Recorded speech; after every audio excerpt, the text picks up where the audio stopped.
I'm Jamie. This is Dead Dodge Garage, and this is a cluster frig. As I'm sure you're aware by now, I am nuts. I'm a hardcore Mopar person. I've been called, well, one of the Dodge brothers, the Mopar Strangler, all kinds of interesting things over the years. Unfortunately, this has rubbed off on my friends. They see how much I like Mopars, and then they get Mopars of their own. My friend Jorden is one of those people. We used to work together when we ran a shop downtown in Aberdeen. Of course, that shop closed some time ago when he moved back to Utah. But when he went back to Utah, he drove a 1972 Plymouth Satellite, which I sold him. He's been back in the Salt Lake area for like 2-ish years now.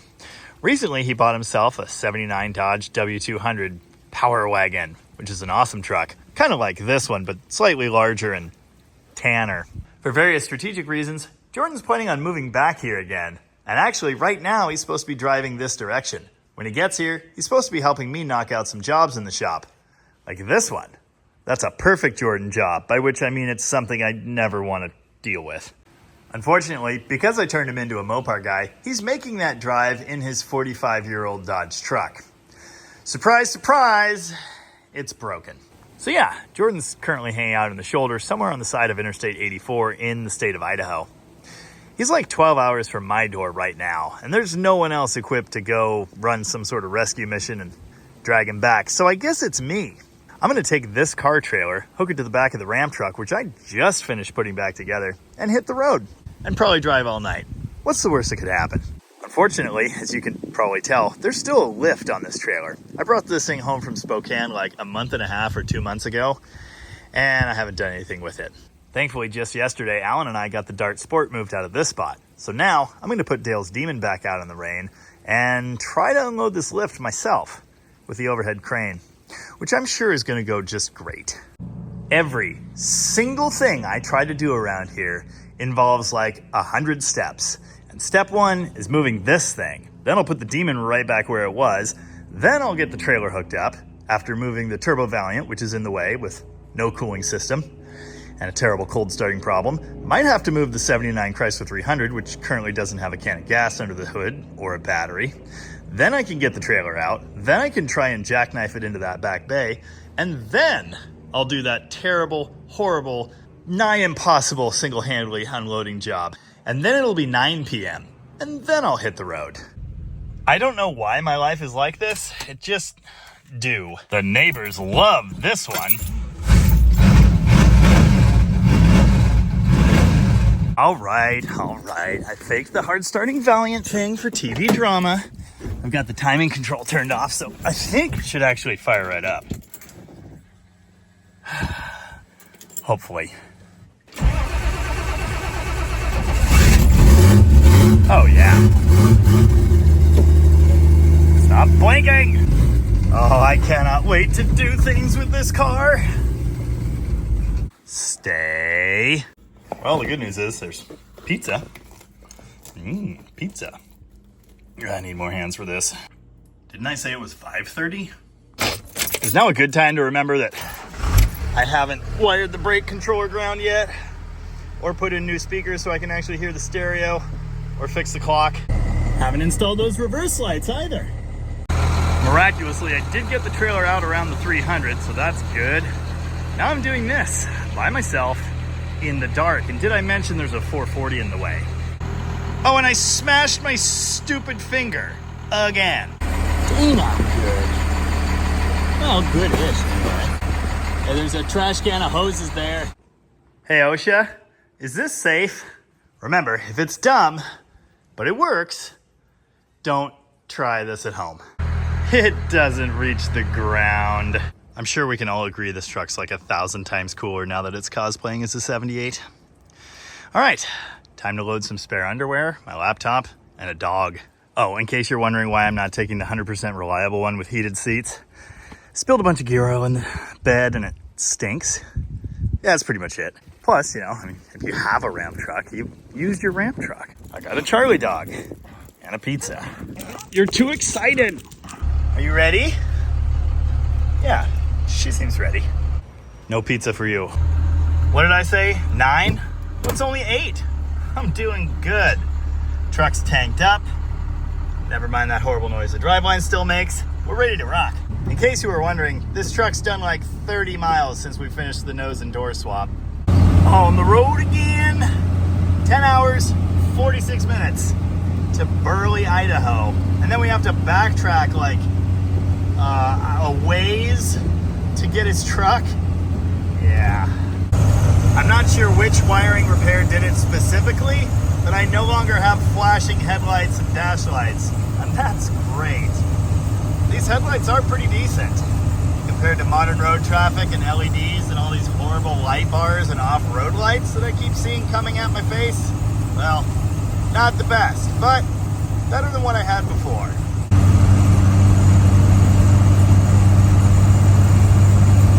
Oh hey, it's like 2.5 hours later, and I'm in Oregon on Highway 84.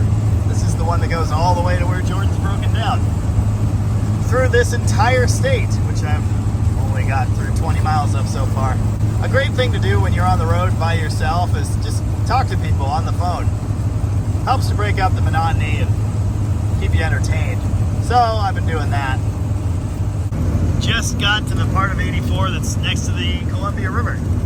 This is very beautiful. Kind of hard to see at night. I'm making some miles.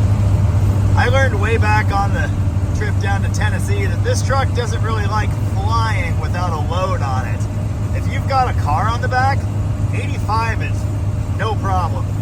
But if you're empty, 70, 75, it starts shaking like crazy. At 69 miles an hour, it's perfectly smooth. So I'm trying to stay there most of the time. The sky cleared up, that's cool. Maybe I'll actually see the sun tomorrow.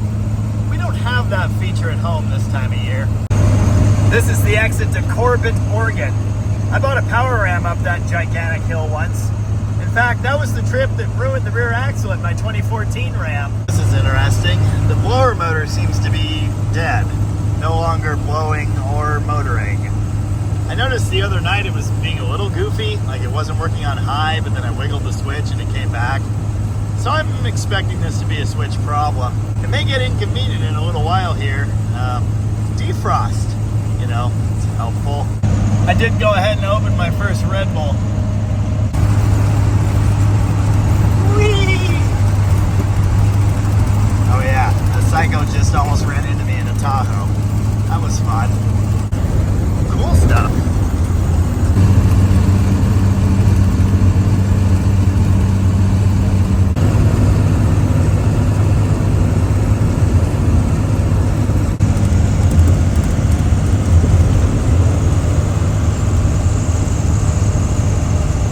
So many dams.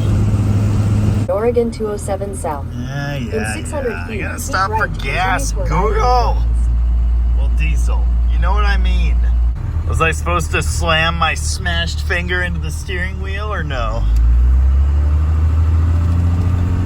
The fuel gauge in this truck still doesn't really work, but when it starts bouncing off empty, that's a good time to get fuel.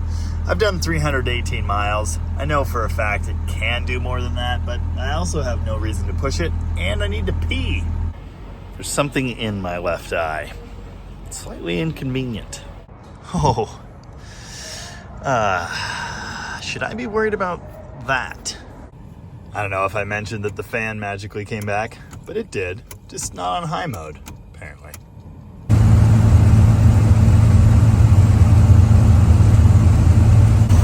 Pendleton, Oregon. Something, the roundup. Found a mountain. Yay. Just missed a baby deer by about 8 feet. Pretty thankful for that new brake booster and master cylinder under the hood. And for the fact that I wasn't asleep, although I'm definitely not asleep now. And I'm also thankful for grill guards. Just crossed the 45th parallel. So that's something, I guess.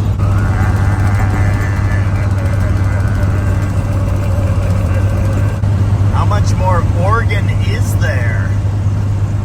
Anyway, there's a cement plant.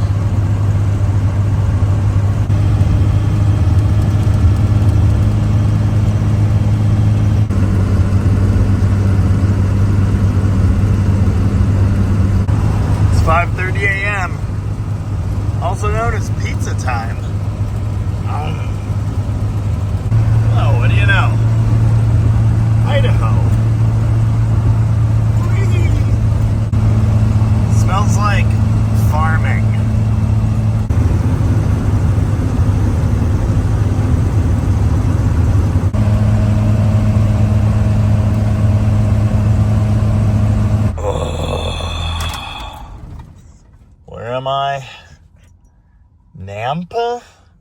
What's a Nampa? No. 6 a.m. I'm tired. Beautiful sight. Hey, remind me to add that vent hose, like, sometime soon. I did check under the hood for any really bad news. There's been transmission fluid slowly seeping out of one of the cooling lines next to the radiator the entire time I've had the truck. Well, on this trip, it's getting a little bit worse. I checked the fluid level and it's still good, so I think it's all right for now, but definitely need to keep an eye on that. The good news is, by the time I do another big road trip with this thing, I should have done the 3-pedal solution and I won't have to worry about that automatic fluid stuff anymore. Smells like paving project out here. Anyway, my second wind came way back when I almost hit that deer. So now I'm getting my third wind, polishing off Red Bull number 2, eating some Nutter Butters, and I'm sure I can do another 2 hours and 20 minutes, probably. I did pass the Idaho State Patrol test, so that's the good news.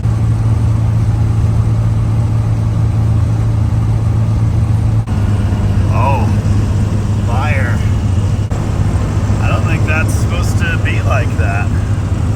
I stand corrected, that's a bonfire. Neat. Surprisingly, this is not the first time I've done the stretch between Boise and Twin Falls while the sun's coming up.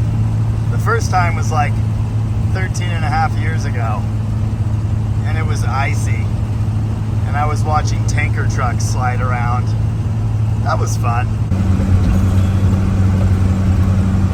Tremendous roads here. Had to stop. This highway is literally shaking the piss out of me. I've got 97 miles left to go to meet Jorden. Yeah, well, and then some more miles back to his truck, but at least if I reach him, then I can take a nap. You know, I think I'm in the right place to take a nap now. Just a little power nap or whatever. Then I'll get back on the road. Oh, there's just nothing like a nap in the truck. I need a sleeper in this thing. Yes, I know, I'm sorry, it's cramped.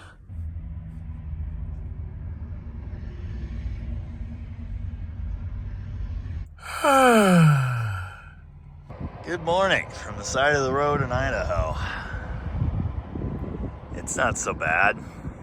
It's not exactly a 5-star resort, but it could be worse. And the price is definitely right anyway. Okay, 97 miles to go. And then 50 miles. And then 800 miles. Because Cummins. Checkout time. Bye now.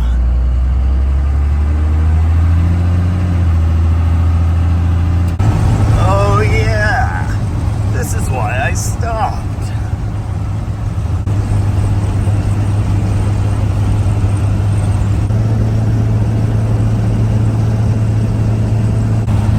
Glenn's Ferry, Idaho. I don't see any ferries or any Glens. Either this is a bigger hill than I thought, or this thing's kind of running out of poop. I think it may be clogging the fuel filter, which is fine. I've got a spare behind the seat. Hopefully I can make it to where I'm going.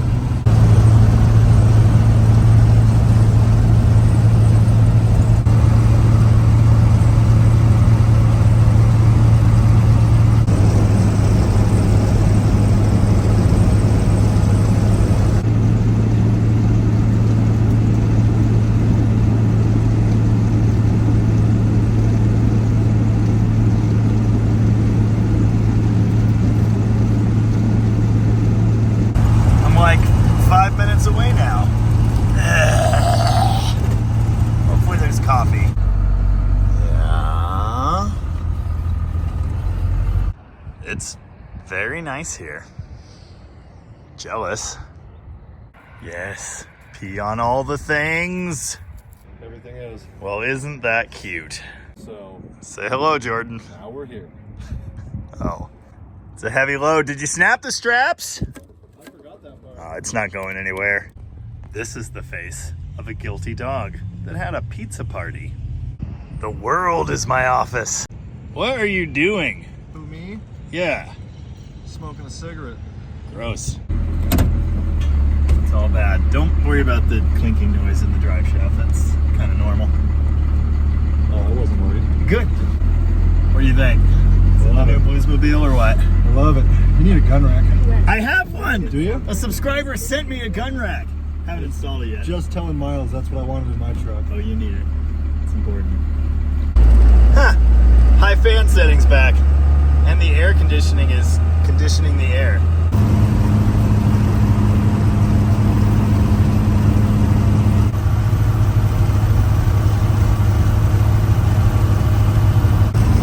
Look at that. No one stole it in the night. Wow. Funny story, because Jorden decided to destroy his truck in the middle of nowhere, we had to keep driving like 5 or 6 miles so far, and now we're all the way in Utah. Nice. Hopefully we'll find an exit soon. Thank you. Wow. And we're back. That means I've entered Idaho from both sides today.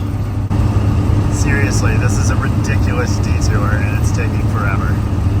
I thought that was the truck, but it's actually just a push. Ooh, spare parts. Yeah. Is that a strap? Yes, it is. Dude, we're coming back for that. I almost went and grabbed it last night. Should have. So here it is, a very dead 79 Power Wagon on the shoulder. Jordan's going to pick up our prize, a free giant semi-truck ratchet strap. The funny part is, I swear I saw another one just like it on that side of the highway. Well, here's why it broke, obviously. Yeah, so that's not good at all. Everything's well lubricated, so that's nice, but I know what happened. yeah, I put that sticker on before I left. I already said that. I know what's wrong with it. Ain't got no hole in it. Ain't got no hole. Yeah. There's no hole in it. It left. I inhaled most of it last night. Nice. So yeah, I don't think we're driving this one on the trailer. I don't think we're driving this one anywhere ever again. Ugh. Apparently it still turns over with the starter, but it sure doesn't turn by hand very nice. And the starter likes to stick on. I have never seen anything like this before. It's amazing. Wow. It's a Dodge truck. All right, so I had some concerns about this because this truck's got some big gnarly tires. The good news is it's gonna fit. The bad news is it's barely gonna fit. It's gonna be on the rails, at least on the front, and we're gonna have to very carefully sneak past the fenders and the tires. Yeah. Merry Sketchmas, everybody. Comes earlier and earlier every year. Oh yeah. Precision fit. Yeah, we're up out of the hole now, and this looks pretty good. Relatively safe. Loaded with the engine pretty far forward. Got some weight on the rear springs. This thing should actually ride okay now, but we'll see. Well, I can definitely feel a truck back there. I don't think we'll be going 80 all the way home.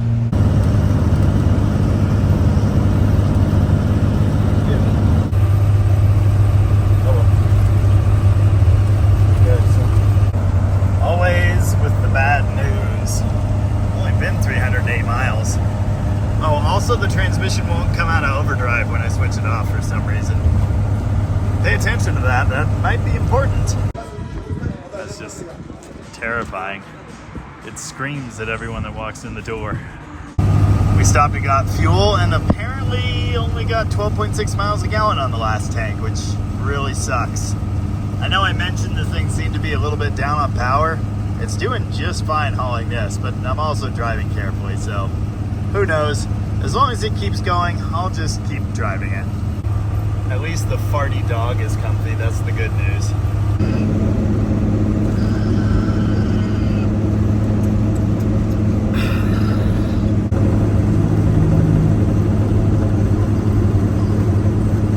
It's lunchtime on a road trip, and you know what that means. Oh yeah, the chicken sandwich. Snake River.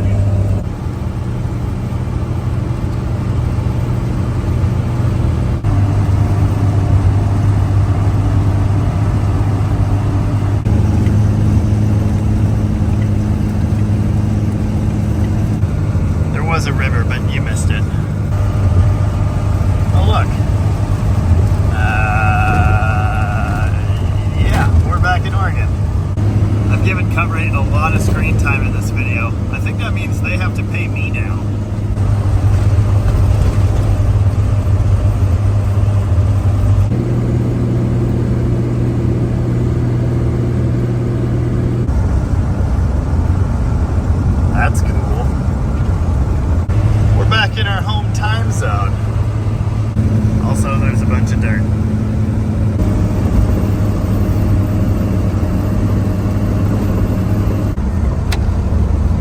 Lime. Oh God, I actually don't think they know. What are you doing? You're gonna die. The truck just rolled over 143,000 on the odometer. Of course, there's an entire Tennessee trip missing from that count, so it's more like 150. Anyway, we found a spot to live stream from. Nice. Oh no. Anything important fall off? Well, the truck didn't fall off, so still have to fix it. All right, find something to pee on. Come on. That's a good look. Ooh, stars. This live stream had everything. Trains, Sam Squatches, coyotes, maybe a comet. No comet yet. Anyway, Jordan's finally driving because I'm running out of steam. So we're going to go find dinner or something. Okay, the headlights do sometimes flash still. I'm sure it'll stop eventually. Anyway, we're on some random back road trying to get back to the highway. It's got to be here somewhere.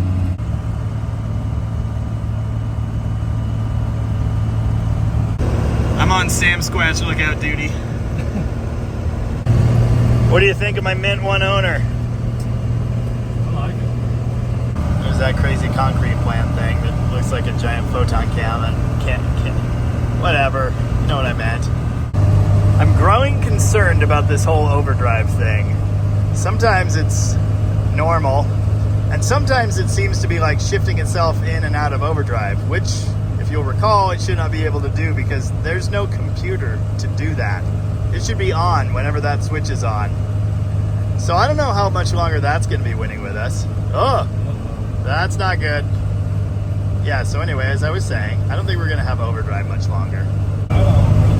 Our next fuel stop's in like 25 miles, so hopefully it continues to overdrive to that point. We could be running low on transmission fluid at this point. As mentioned, it is leaking, but last time I checked it, it was still perfectly full, so I don't know. Anyway, the good news is pretty much as soon as I'm done with this trip, it's time for the stick conversion, so I don't need this transmission to do much more, but I do need it to get us home. So what did we just learn? Headlight switch and overdrive switch are different. Right.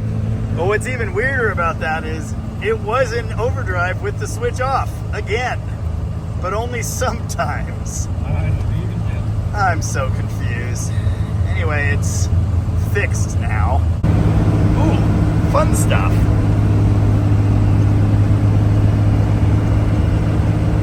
Baker City. This is where all the bakers in the world come from. We were told we have to come here. Incidentally, I think we were coming here anyway. That's kind of cool. You better be ready to wash my trailer when we get back. This is embarrassing. I'm keeping it oiled for you. Yeah, it still seems fine. Let's say it's fine. Dinner. Dinner of champions. Oh. You know, that's not a bad looking truck, except for all the places where it is. That is a special badge. I think they're $79.80 only, and they're super expensive actually. This is not up for debate. I have to get the correct for 78 300 emblems to put on the fenders here. And then perhaps a tasteful Cummins badge in this area. Dude, that is like the coolest sign ever. Unfortunately, we did not have time to experience the cafe. Next time. On the road again. I don't think we'll be seeing any comments, but that's kind of cool.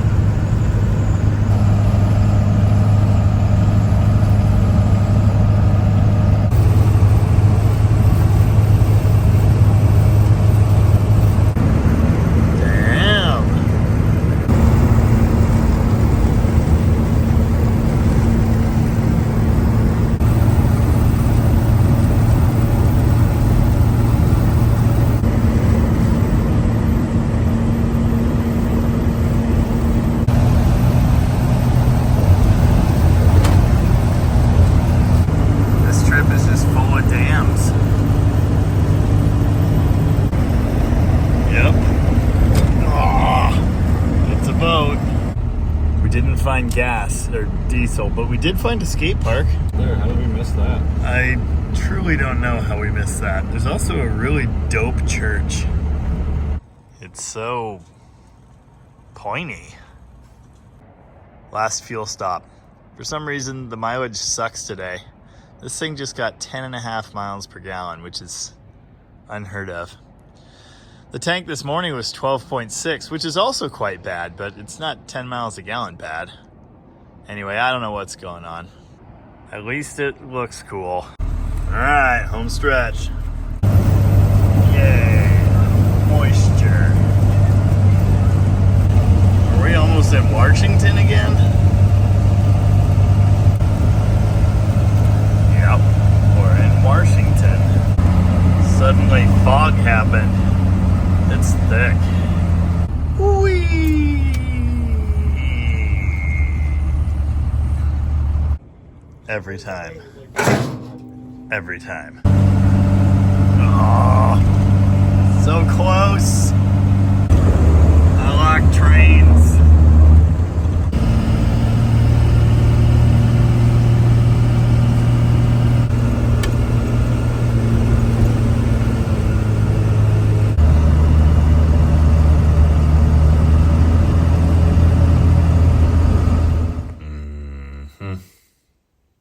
So, it's one of those good news, bad news situations. The good news is we made it, and nothing major broke or fell off. I did learn that these cheapo West Coast mirrors are not the best. This hinge mount, for whatever reason, is complete floppy garbage. I'm gonna have to improve that. I need to extend this mounting anyway because I basically can't see the back of the bed, and I need that. So, obviously, some improvements are gonna happen in this region. For some reason, the bottom mounting of this fender shifted somewhat, and now the door and fender just barely touch each other sometimes. So I'm gonna have to mess with that. Might actually stick a shim under it and try and space it that way. Oh look, stuff I haven't finished yet. Nice. Anyway, the biggest issue, obviously, the overdrive. It just kind of has a mind of its own. Sometimes it overdrives, sometimes it doesn't, and that's all before you pull the switch. I don't know what to do with that. Ah, wait, yes I do. The 3-pedal solution, of course. And I pretty much have everything in the building to do that right now. So look forward to that in an upcoming video. And speaking of upcoming videos, of course, now we've got this thing. Not the engine rebuild video we wanted, but the engine rebuild video we're gonna get. I don't know about you, but I'm really looking forward to finding whatever carnage is lurking in that oil pan. It's gonna be very interesting. When we do get it fixed, maybe we can go bounce it off a tree or something. We'll see. Until then, as ever, thank you very much for watching. And remember, entropy isn't what it used to be.